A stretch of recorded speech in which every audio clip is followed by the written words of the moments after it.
Hello, BookTube, and welcome back to Book Trek 2023. This is the summer of Trek, and the summer is quickly waning. I know for a lot of you that's not true because you can still fry eggs on the sidewalk. It's so hot during the day. But nevertheless, it's almost September. We only have a few days left in Book Trek. I've had a blast this summer. I've had a blast every time. This was an event that was created a couple of years ago by Vin at Revenant Reads, and he's done me the honor of letting me be a co-host each year. And I've had a blast every time. I could talk about Star Trek until the cows come home. And that's what we're doing in Book Trek. We're talking about Star Trek fiction. And, of course, Star Trek just in general. The shows, the movies, the controversies. I've been having a wonderful time. I've been just adding a Star Trek book to my pile every night. I intend to do that for the rest of August. When it comes to any BookTube event, I don't want to end things on a bad or sour note. I want to go out on a good note. But I also don't want to just stick to the things that I know I love, like an old person would. So I thought last night that I would continue to chip away at a large body of Star Trek books that I largely ignored for a long, long, long time. I did not like Star Trek The Next Generation.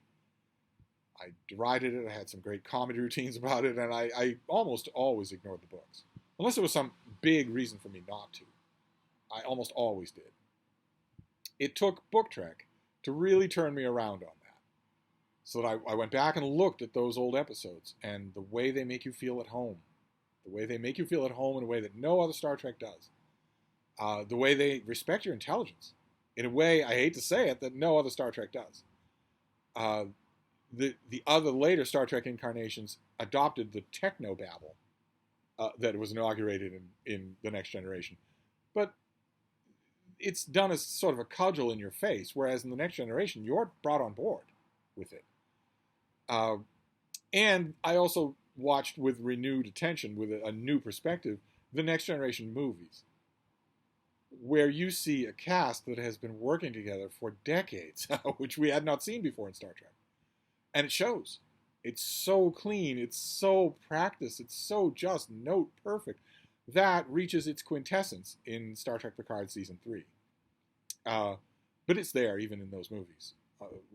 And so I gradually sort of regained a Star Trek franchise, and because of that, I've had to go back. I've been going back and reading a lot of Next Generation novels, even though even Next Generation fans would say that you're not missing much. We're just glad to have you on board. We're not asking you to love everything that has this name on it. I know that, but I went back to one anyway. An early one, number 38. This is by Keij Johnson and Greg Cox, and it is the Dragon's Honor. Star Trek The Next Generation, Dragon's Honor. Like I said, I don't want to end Book Trek on a down note. And this wasn't entirely a down note. This is there are very familiar echoes in here. The Enterprise has to officiate at an interplanetary wedding on which a great deal of interplanetary peace resides, much like in the original series episode, The Elan of Troyes. It's the Enterprise has to do that. They have to go and make nice on this planet. They have to make nice with all the people there and obey the Prime Directive and observe, Picard's treasured discretion and all that. And there is a menace. The people on the planet that they go to are being menaced, and that menace gets worse in the final act of the book. So there is that. But the main thrust of this book. What are you doing?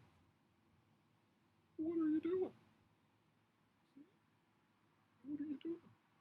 You're just going to stand back there? You're kind of freaking me out. You want to do some Frida yoga? Huh? Hi, baby.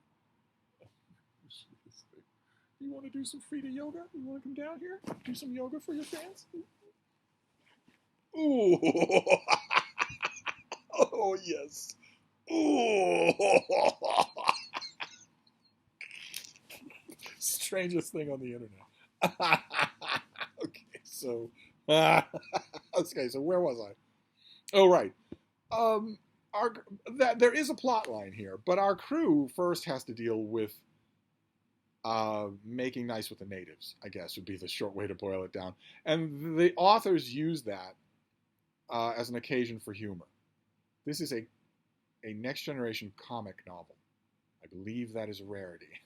This is a great deal of comedy is being done here. in this book, or being attempted, and some of it works. I'm not sure that all of it works with the female characters, but some of it does work. There's a pretty funny sequence with Commander Riker in here that keeps him well in character. You never know what to do. I never know what to do with sequences where I think the Data, the android on the Next Generation, is out of character, because I don't know how you would do that. I don't.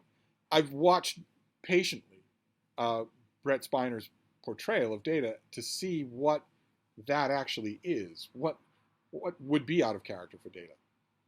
I mean, something egregious, yes, but the finer points.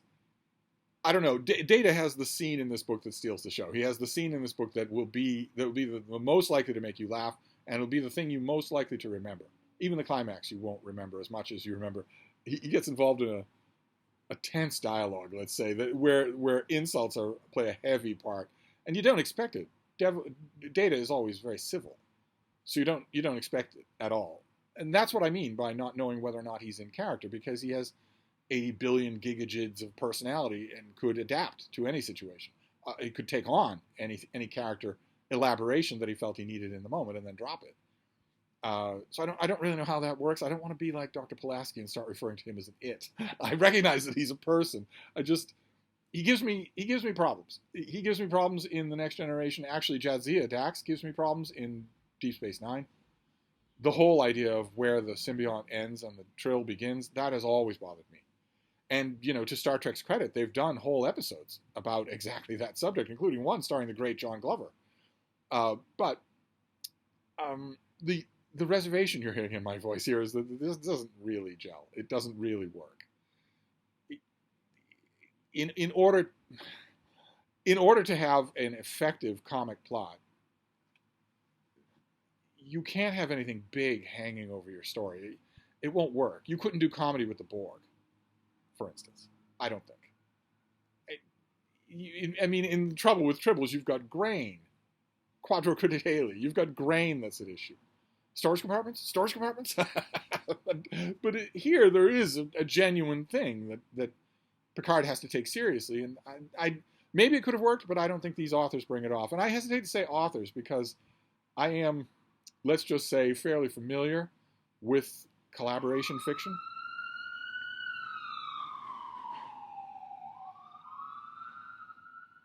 I'm fairly familiar with collaboration fiction. I have a very good sense for it. I could be wrong, but I don't think... There are two names on this book, but I don't think that two people wrote this. Not that it matters. I'm never going to read it again. It was decidedly minor. And Star Trek The Next Generation fans have told me that for the most part, The Next Generation novels well up into the double digits are mostly minor stuff. Not all that good. Not all that interesting. This had interesting bits, but I need a pick-me-up for Book Trek. I definitely do. We've got a few more days left of Book Trek. I need a pick-me-up, so maybe I'll choose carefully tonight. I know what a pick-me-up would be. I would go to a book that I already know I love. I just don't know that I want to. I don't know if I want to do that. We'll see. We'll see what I do tonight. Maybe I'll have a lucky surprise. Or maybe I'll go back to the Starfleet Corps of Engineers. That might be something. Either way, I will report back next time. I will see you then. Thank you, BookTube.